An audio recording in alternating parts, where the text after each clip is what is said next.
చంద్రబాబు నాయుడు గారి ఫేస్ వాల్యూతో కేంద్ర ప్రభుత్వ సహకారంతో ఈరోజు రాష్ట్రానికి లక్షల లక్షల కోట్లు పెట్టుబడులు వస్తూ ఉంటే తట్టుకోలేక టీసీఎస్ వంటి సంస్థలకు భూమి కేటాయిస్తే దానిపై కూడా ఆరోపణలు చేసి కోర్టులలో కేసులు వేసే పరిస్థితి.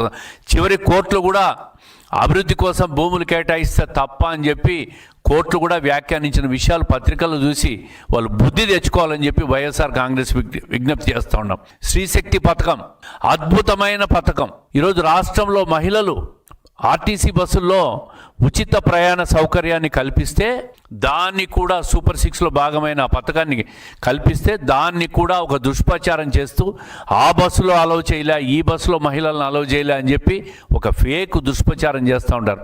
ఈరోజు రాష్ట్రంలో అందరు మహిళలు కూడా ఎంతో సంతోషంగా నెలకు కనీసం 2-3 వేల రూపాయలు మాకు బస్ ఛార్జీలు ఇచ్చే డబ్బు కూడా మాకు ఆదా అయిందని చెప్పి మహిళలందరూ సంతోషం వ్యక్తం చేస్తూ ఉంటారు.